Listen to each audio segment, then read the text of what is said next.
Over 4 million years ago, across the sun-drenched expanses of Africa, a modest creature departed the arboreal sanctuary where its progenitors had dwelled for eons.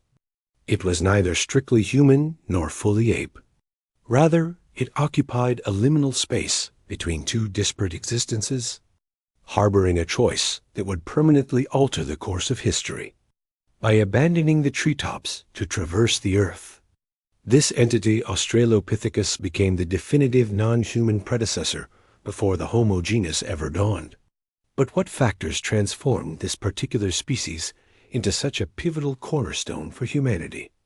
As Earth entered the Pliocene epoch 4 million years ago, nature quietly overhauled the biological rulebook.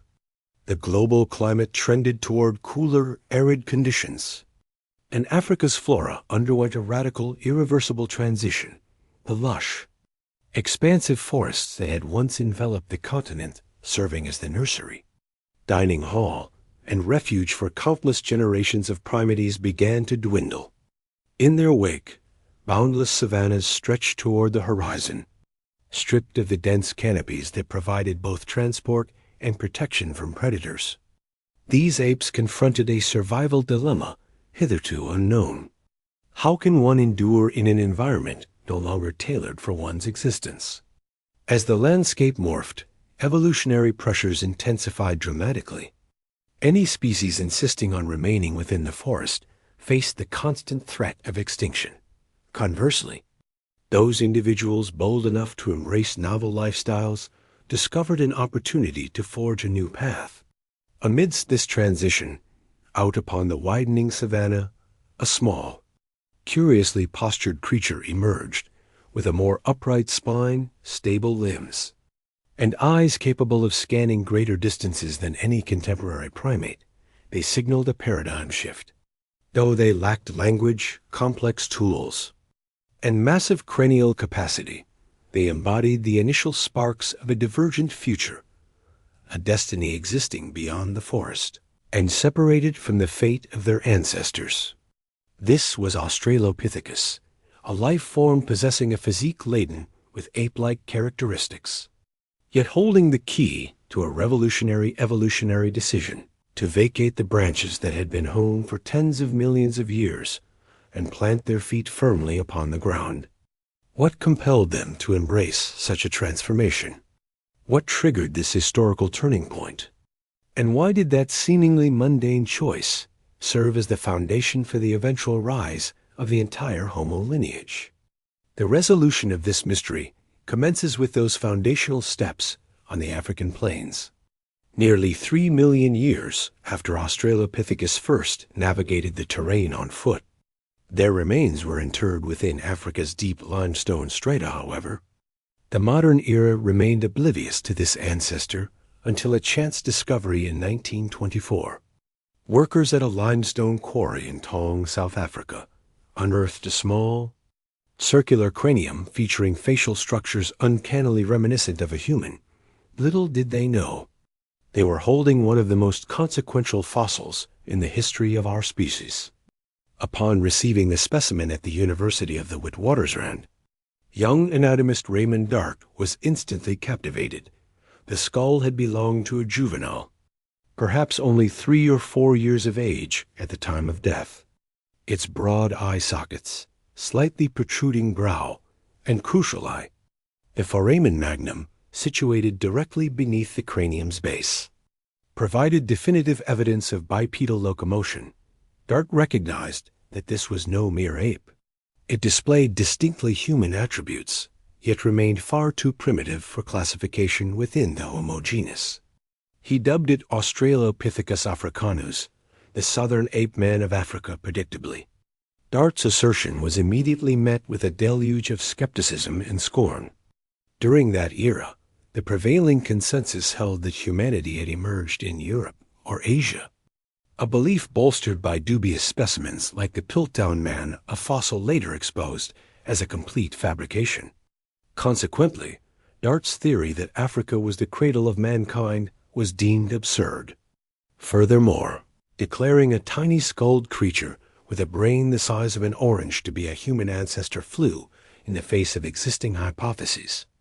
The prevailing doctrine demanded that a large brain must have predated other human features. Mockery followed. Dart's paper was disregarded, and his monumental discovery was relegated to obscurity for decades. Nevertheless, the truth could not be suppressed indefinitely. Throughout the 1940s and 1950s, archaeologists Louis and Mary Leakey unearthed further Australopithecus fossils in East Africa that were both more complete and impossible to ignore. They vindicated Dart's initial insight. Africa was, indeed, the true birthplace of humanity. The Taung Child, once a dismissed curiosity, was elevated to foundational evidence for the evolutionary narrative of all humankind. More significantly, the world was forced to confront the existence of a species occupying the boundary, neither fully ape nor truly human, a discovery that compelled science to reconsider all prior certainties. Once the initial Australopithecus fossils were subjected to rigorous scrutiny, researchers were confronted with a jarring paradox. The creature bore a resemblance to humans, yet lacked the essential human classification. It appeared as an evolutionary bridge suspended halfway along a journey that no other creature had previously attempted. The feature that initially stalled the progress of researchers was the brain. Despite its ability to walk on two legs, a capability then viewed as a human monopoly, Australopithecus' brain remained stubbornly undersized. With a cranial volume averaging a mere 400 to 550 cubic centimeters, the brain of Australopithecus mirrored that of a contemporary chimpanzee, reaching only about one-third the size of our own. Such restricted mental architecture offered no foundation for abstract reasoning, complex strategic planning, or the development of language. If intelligence served as the golden ticket into the Homo genus, Australopithecus never managed to reach the check-in counter beyond this diminutive brain. The creature's physique presented a baffling, contradictory synthesis. Evidence of their continued mastery in the arboreal realm was found in their elongated arms, sloping shoulders, and curved finger bones. Their wrist anatomy, fingernails, and chest musculature clearly suggest that gripping, swinging, and hooking onto branches remained vital for navigating a landscape teeming with predators. In stark contrast to these primitive, ape-like upper extremities, the lower body clearly signaled a transition toward a terrestrial existence.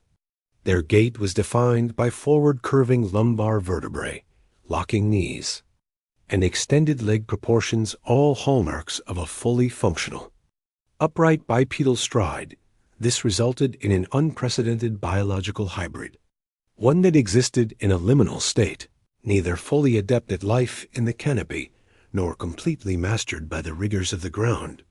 They occupied a distinct evolutionary niche, far too divergent to be categorized with chimpanzees, yet lacking the requisite traits to be admitted into the Homo family. Furthermore, their inclusion in the human genus was strictly precluded by the anatomy of their faces and skulls. Retaining heavy, ape-like features, they possessed a low, receding forehead, pronounced canines, broad cheekbones, and a massive jaw. These structural limitations dictated not only their facial profile, but also their physiological inability to produce vocalizations. Consequently, they were denied the power of speech, a fundamental mechanism required for the later development of culture and human society. A further hurdle lay in the structure of the pelvis. Although it had evolved to be broader and more compact, thereby facilitating more efficient upright movement, it lacked the necessary optimization to accommodate the birth of offspring with larger craniums. This reality meant that the brains of Australopithecus progeny were denied the rapid expansion experienced by later Homo lineages. If evolutionary history is viewed as a series of selective pathways, Australopithecus represents an ultimate dead end. While their skeletal structure permitted bipedalism, it simultaneously imposed a ceiling on neural growth the single most critical element in our evolutionary story. From these anatomical discrepancies, one undeniable conclusion emerges: Australopithecus was a member of the hominin family, but never part of the genus Homo. They served as our ancestors in a broad, ancestral sense, an evolutionary pathfinder, a foundational pillar, and a guiding branch, but they were not the direct precursors to modern humans. Evolution once unlocked this ancient doorway, only to eventually seal it, ensuring that a separate path, the one ascending toward the Homo genus, could be thrown wide open. Australopithecus stood right upon the precipice of humanity, yet evolution bypassed them. If one were tasked with identifying the definitive characteristic, the singular turning point that truly separated Australopithecus from their primate peers, it would undoubtedly be bipedalism. The catalyst for the shift in humanity's entire trajectory was not tool creation or heightened intellect, but the development of the legs. The significance of this milestone was most vividly highlighted by a 1978 discovery at Litoli, Tanzania. Embedded within layers of ancient volcanic ash, Mary Leakey and her research group uncovered a series of footprints spanning over 20 meters. Remarkably preserved in the soil, these tracks were dated to approximately 37 million years ago, a time frame during which Australopithecus afarensis was the sole hominin inhabitant of that region. These impressions were nothing short of miraculous. Rather than splaying out like those of apes, the toes were pointed straight ahead. The stride mimicked the modern human pattern, with the heel making initial contact, followed by the rest of the foot. 4 limbs were clearly not utilized by the track makers. This was a mature, fully developed bipedal stride. What baffled the scientific community was not just the fact that Australopithecus walked upright, but the unexpected timing of this trait, occurring long before the brain had undergone any significant enlargement. This evidence shattered the long-held scientific dogma that intellectual growth preceded bipedal movement. Instead, the inverse was true: walking upright occurred first, ultimately clearing the way for the brain to evolve later. Why, then, was this upright posture so vital? On the expanding Pliocene savannas, verticality offered a multitude of survival advantages by elevating the entire body. Australopithecus could utilize their improved vantage point to scan the horizon, thereby spotting encroaching predators from much greater distances. Bipedal locomotion proved far more energy efficient than the quadrupedal gait favored by apes. Consequently, they gained the ability to traverse vast distances in their search for sustenance, hydration, and fresh havens. Above all else, the transition to upright walking liberated their hands, a shift that triggered a cascade of evolutionary dividends. While on the move, infants could be cradled by their parents' arms. Rather than consuming resources immediately upon discovery, they could transport provisions back to the rest of the collective. Furthermore, their hands became adept at grasping, holding and hurling objects, ultimately setting the stage for the invention of rudimentary tools. Such utility fostered the nascent social dynamics of the hominin family, facilitating food sharing, mutual protection, and the coordination of basic hunting efforts. The lifestyle, interpersonal dynamics, and communal existence of Australopithecus were fundamentally redefined by this transition to an upright posture. Even in the absence of spoken language, the emancipation of their hands paved the way for novel modes of expression, such as pointing, gesturing, and communal dining. These practices served as the bedrock for the earliest cultural traditions, forms of behavior that the Homo lineage would eventually amplify to unprecedented heights. From a biological standpoint, this new orientation demanded structural bodily changes. To support the visceral organs while vertical, the pelvis became shortened and widened. To ensure weight distribution, the spine took on a gentle S-curve. Furthermore, the knees evolved to lock into place. Leg length increased to facilitate a longer stride. And the development of arched feet allowed them to absorb kinetic energy while propelling themselves forward. Although vestiges of their arboreal past remained, their limbs had already acquired the distinct hallmarks of a species beginning to claim mastery over the earth. Australopithecus never attained humanity. They lacked the mastery of complex tool production, sophisticated intellect, or the capacity for language. Nevertheless, by walking like us, they established the foundational traits that would define Homo sapiens millions of years later. One might view the long, multi-million-year timeline of evolutionary history as a vast thoroughfare.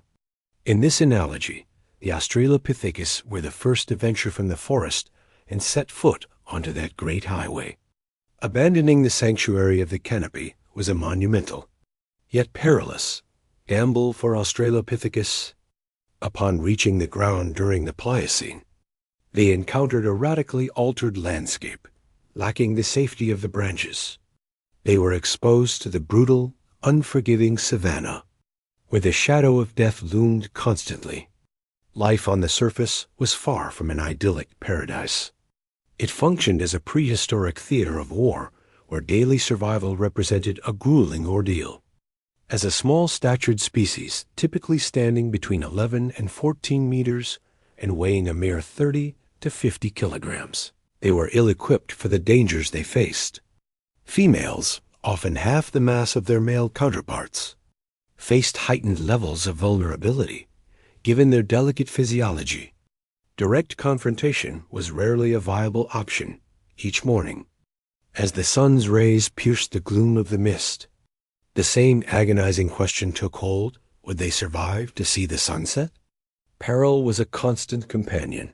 Primitive hyenas, possessing a terrifying bite force, could shatter a juvenile's cranium in a heartbeat, hidden within the tall grasses. Leopards and cheetahs waited for a single moment of negligence before launching a lethal strike. Meanwhile, saber-toothed cats like Dinophilis or Homotherium, armed with elongated, blade-like canines, were capable of dispatching them with one singular bite. Even the riverbanks proved treacherous. As massive crocodiles lay in wait for a thirsty Australopithecus to lower its guard, danger was not confined to the land. The skies were equally lethal. The Taung Child specimen serves as the definitive illustration of this reality. Upon analyzing the skull, researchers identified puncture marks and abrasions consistent with the talons of a large raptor. This confirms that young Australopithecus could be snatched away in seconds, long before an adult could attempt a rescue, given this constant atmospheric of threat. It is hardly surprising that the average lifespan for the species rarely extended beyond 20 years. However, they were far from defenseless. A primary asset was their ancestral capacity for tree climbing. Despite the evolutionary push toward bipedalism, their wrists, feet, and hands retained specialized features for gripping and hanging. By utilizing long, powerful toes and curved fingers, they could scramble up a trunk, the instant danger threatened a feat most terrestrial predators could not emulate. Trees functioned as both daytime refuges and secure dormitories for the night. Curiously, juvenile members of the species possessed an opposable big toe, facilitating a superior grip on branches. This trait, however, vanished with adulthood, documenting a slow transition from the canopy to the ground. Regardless, arboreal escape routes addressed only immediate threats. To thrive long-term, Australopithecus had to conquer far greater obstacles, surviving the dry season, outcompeting others for meager rations, and safeguarding their offspring within a predator-ridden ecosystem, lacking the speed of herbivores, the strength of carnivores, or any formidable weaponry. They relied on a different arsenal: keen observation, collective vigilance, cooperation, and the strategic avoidance of peril. In this oppressive and pitiless environment, they forged the core characteristics that the Homo genus would one day inherit and polish: rapid adaptability, social cohesion, unwavering patience, and a relentless drive for survival. Humanity did not materialize from a vacuum. Before our arrival, a non-human species persevered in a merciless world. From that hard-won resilience, the evolutionary narrative of mankind was birthed. Within the hazardous Pliocene, Australopithecus possessed neither speed for flight, strength for combat, nor natural claws for defense. Yet this hardly equated to weakness. On the contrary, they wielded an unexpected evolutionary edge, specialized dentition, and the ingenuity to exploit food sources inaccessible to others. From these seemingly insurmountable limitations, the initial spark of technology, the precursor to human invention, began to flicker. Most notable among their physical traits were their exceptionally thick enamel and oversized molars. Upon close inspection of these fossils, researchers discerned that their dentition had been engineered to pulverize materials that most other herbivores or omnivores would have shunned.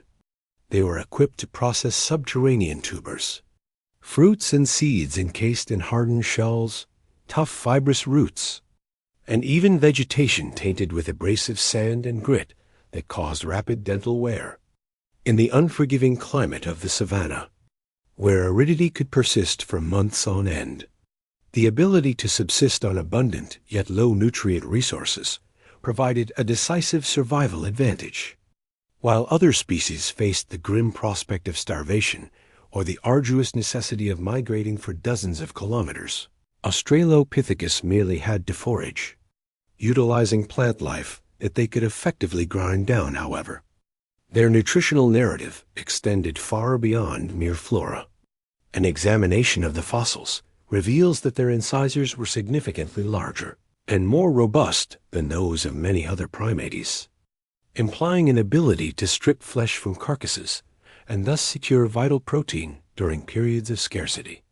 Consequently, they functioned as true omnivores.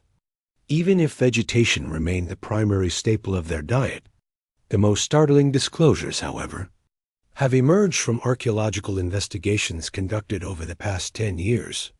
Traces of rudimentary stone implements, dating back some 33 million years, have been identified predating any technology attributed to Homo habilis, the species long celebrated as the ancestral architect of lithic innovation. In 2011, within Kenya's Rift Valley, investigators unearthed over 150 stone artifacts, including sharp-edged flakes, shattered cores, and hefty rocks repurposed as andals, known as the Lamekvi culture. These findings are significant because they predate the dawn of the earliest Homo species by more than 500,000 years. If the Homo lineage had yet to emerge, to whom must the credit for these creations be assigned? A wealth of evidence points to one name, Australopithecus. Though some researchers have suggested that Kenyanthropus, a highly rare and contentious species, might have been the innovator, fossils of Australopithecus were located within the identical geological strata alongside these stone fragments. Furthermore, the selection of specific rock types, the precision of the percussive angles, and the methodology of the striking all hint at a burgeoning level of intentionality and experimentation. While Australopithecus may have lacked the cognitive sophistication of Homo, it is highly probable that they stumbled upon the discovery that colliding two stones could generate a sharp, functional edge capable of chopping, slicing, or splitting open bones to retrieve marrow. The most compelling proof, however, has been sourced from Ethiopia. On the remains of large animal bones, archaeologists discovered clear incision marks straight, deep gashes consistent with the application of sharp stone flakes. Fossils of Australopithecus afarensis were found in close proximity to these bones. Taken together, these data points construct a persuasive narrative. Australopithecus may very well have been the pioneer species in the evolutionary history of human technology. Although their objectives were likely simple slicing meat or harvesting nutrient-dense marrow, this practice unlocked a transformative potential for the future. Bone marrow provides an incredibly energy-rich source of fat, a fuel that would eventually facilitate brain development over the subsequent millions of years, while the Australopithecus themselves remained oblivious to this long-term impact. That minor innovation brought them one step closer to the reality that Homo would eventually construct a world where tools ceased to be mere objects and became the cornerstones of civilization. Ultimately, it was not raw physical strength, high-velocity movement, or sharp claws that permitted Australopithecus to endure a ruthless epoch. Rather, it was the combination of specialized teeth and stone implements. More significantly, they deposited the nascent seeds of technology into the evolutionary lineage of humanity, the very catalyst that would eventually enable Homo sapiens to attain global dominance. Across millions of years, Australopithecus did not manifest as a single, uniform species. Instead, they radiated across Africa, fracturing into various lineages dictated by the demands of their habitats. These branches cultivated distinct characteristics, fostering a vibrant ancestral ecosystem that paved the way for the eventual emergence of the Homo genus. The fossil record demonstrates that their geographic range stretched from East and Central Africa all the way to the southern reaches of the continent. Malawi, Kenya, Tanzania, South Africa, and Ethiopia all served as ancestral homes for numerous Australopithecus species. Thanks to their remarkable, flexible adaptability, this genus flourished for over 23 million years, enduring for a longer duration than any species within the Homo genus, including our own. Certain members of this genus have achieved greater notoriety than others.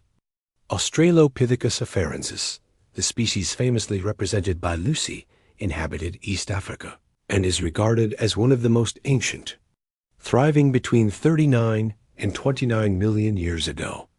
Australopithecus africanus, the species to which the Taung Child belongs, appeared later within southern Africa.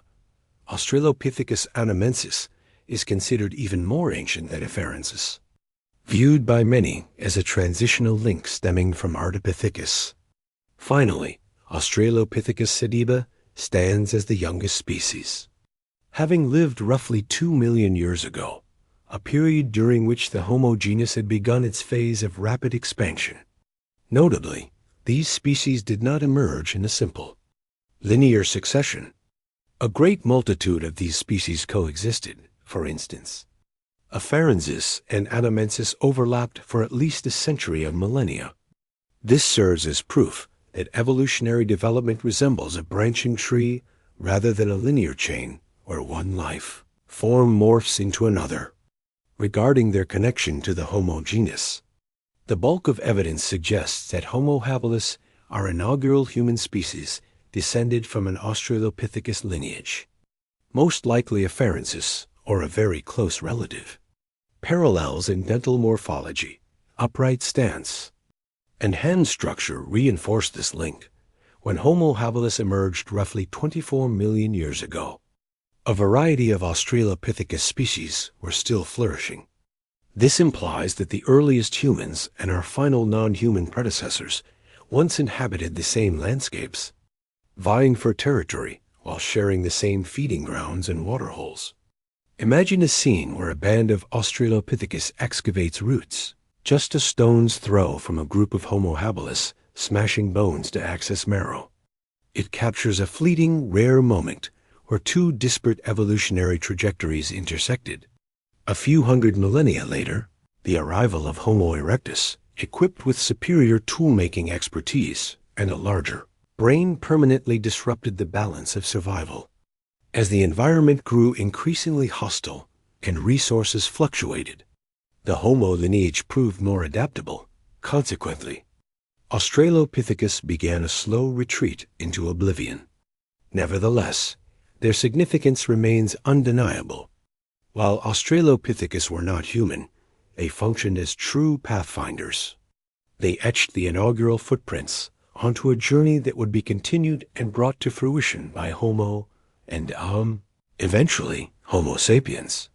Despite thriving for over 23 million years, far exceeding the duration of most archaic human species, the Australopithecus, were eventually required to exit the evolutionary stage.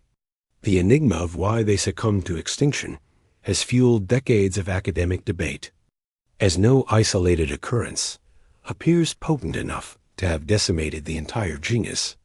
Instead, the vanishing of Australopithecus seems to have been an unavoidable conclusion, driven by the intersecting pressures of climate, environment, and competition. Around 2 million years ago, the planet entered the early Pleistocene, ushering in a significantly drier, colder, and more volatile era. As the dwindling forests continued to recede, the savannas expanded their reach. The flora that Australopithecus had traditionally relied upon began to transform, with many species vanishing or becoming difficult to locate, which demanded rapid adaptation or guaranteed their demise. Simultaneously, a far more formidable competitor was ascending Homo erectus. In comparison to Australopithecus, Erectus wielded superior mobility, more sophisticated tool-crafting capabilities, and a brain nearly double the volume, though not actively hunting them. The Erectus presence ignited intense competition for food, water, and territorial space within this framework. Those groups of Australopithecus that were slower to adapt or physically weaker began their decline. While there is no evidence suggesting the two genera engaged in direct, violent conflict, the outcome is starkly apparent. As Homo erectus' footprint expanded, Australopithecus' presence contracted until they vanished from numerous regions. Some theories even posit that interbreeding among hominin species may have occurred. Yet the available evidence remains far too sparse for confirmation. What remains certain is that the Australopithecus genus was gradually relegated to the peripheries of the evolutionary tree, while the Homo genus gained strength and dominance. Australopithecus sediba, the youngest species in the lineage, serves as a poignant illustration of this turning point. Having lived roughly 198 million years ago, sediba exhibited numerous traits more aligned with Homo than with other Australopithecus species. Yet, rather than persisting in its evolution, this species likewise vanished, clearing the path for the rise of Homo erectus. The eradication of the entire Australopithecus genus was not a sudden catastrophe, but a protracted process spanning hundreds of thousands of years, a silent, slow conclusion that is perfectly logical from an evolutionary perspective. Because living conditions demanded greater adaptability, superior tools, and higher intelligence, Australopithecus, constrained by their biological boundaries, could not keep pace. However, their passing acted as a comma rather than a final period. As the Australopithecus lineage faded into the past, a new genus, the Homo genus, emerged from the shadows, embarking on the trajectory that would ultimately lead to Homo sapiens. Although Australopithecus did not transition into humans, their extinction provided the essential vacuum required for humanity to arise. The Australopithecus have long since departed, leaving behind nothing but bones interred beneath the ancient earth and footprints frozen in volcanic ash. Yet, these fragile relics recount the tale of an era preceding humanity, when the line between human and non-human was separated by only a single stride. Perhaps within each of their ancient footsteps, we can still discern an enduring, unanswered query: what might have unfolded had that evolutionary branch not reached its end?